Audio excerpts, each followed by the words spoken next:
जीवित पुत्रिका व्रत कथा। चीलो सियारों की कथा।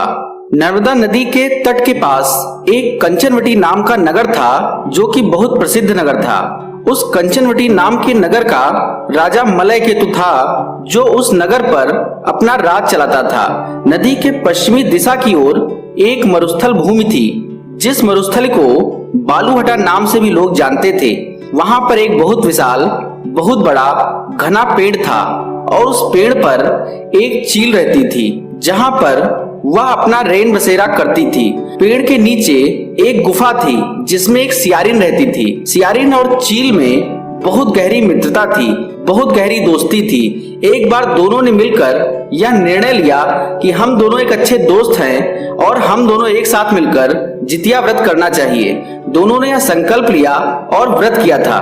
दोनों ने जीवित वाहन की पूजा सच्चे मन से की और निर्जला व्रत रखा। जिस दिन सियारिन और चील ने व्रत रखा था, उस दिन उस नगर के एक बहुत बड़े व्यापारी की मृत्यु हो गई थी। उस व्यापारी का देह संस्कार उसी मरुस्थल भूमि पर किया गया था, जहां पर चील और सियारिन रहते थे। जब धीरे धीरे समय गुजरता जा रहा था, रात पास में आती जा रही थी। जैसे जैसे रात्रि का समय पास में आ रहा था, उस सियारिन को बहुत भूख लग रही थी। जब उस सियारिन ने मुर्दा देखा तो वह खुद को नहीं रोक सकी और उसने उस मुर्दे को खा लिया। अपनी भूख मिटाने के लिए उसने मुर्दे को खा लिया था, जिसके कारण उस सियारिन का व्रत टूट गया था, खंडित हो गया था। परंतु चील ने अपना व्रत नहीं तोड़ा और अपने ऊपर नियंत्रण रखा। दूसरे दिन चील ने उस व्रत का पारण किया। पूरी विधि विधान से व्रत का पारण करके भोजन किया था। सियारिन और चील का जन्म अगले जन्म के लिए होता है। सियारिन और चील एक ब्राह्मण के घर में जन्म लेती हैं। वह दोनों ब्राह्मण के घर पर पुत्री के रूप में जन्मी थी। दोनों आपस में बहनें थी। उस ब्राह्मण का नाम भास्कर था। जो चील थी, वह बड़ी बहन के रूप में पंडित के यहाँ, ब्राह्मण के यहाँ जन्मी थी। उस जन्म में चील का नाम सीलवती रखा गया था। जो सीलवती थी, उसकी शादी उसके पिता भास्कर ने एक व्यक्ति जिसका नाम बुद्धि सिंह था, उसके साथ कर दी थी। भास्कर ब्राह्मण के घर पर सियारिन ने छोटी बेटी के रूप में जन्म लिया था और भास्कर ब्राह्मण ने उसका नाम कपूरावती रखा था। भास्कर ब्राह्मण ने अपनी छोटी बेटी का विवाह नगर के राजा मलय केतु से कर दिया था। छोटी बहन कपूरावती उस नगर के राजा की पत्नी होने से उस नगर की रानी बन गई थी। उस नगर का नाम कंचनवटी था। भगवान जीवित वाहन की कृपा से सीलवती की 7 संतानें हुई थी, लेकिन कपूरावती की कोख से बच्चे जन्म लेते और मर जाते थे। इस तरह से कपूरावती की कोई भी संतान नहीं थी। समय बीतता गया और सीलवती के 7 पुत्र बड़े हो गए थे। जब वह पुत्र बड़े हुए थे, तब राजा के दरबार में काम करने लगे थे। जब कपूरावती ने उन 7 पुत्रों को देखा, तब उसको ईर्ष्या होने लगी।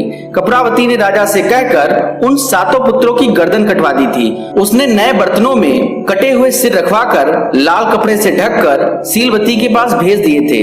यह सब देखकर जीवित वाहन भगवान ने मिट्टी के 7 भाइयों के सिर बनाकर उनके धड़ के सिर को जोड़कर उन पर अमृत छिड़क दिया था। अमृत छिड़कने के बाद उन सभी में जान आ गई थी। 7 के 7 पुत्र जीवित हो गए थे और अपने घर वापस चले गए थे। जो सर रानी ने काटे थे, वे सभी सिर फल एवं फूल बन गए थे।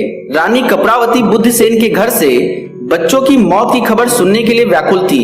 जब बहुत समय बीत गया और कपूरावती के पास उन 7 भाइयों की मौत की खबर नहीं आई, तब कपूरावती स्वयं अपनी बड़ी बहन के घर गई। जब कपूरावती अपनी बड़ी बहन के यहाँ पहुंची, तो उसने सभी भाइयों को जिंदा देखा तो उसे बड़ा आश्चर्य हुआ।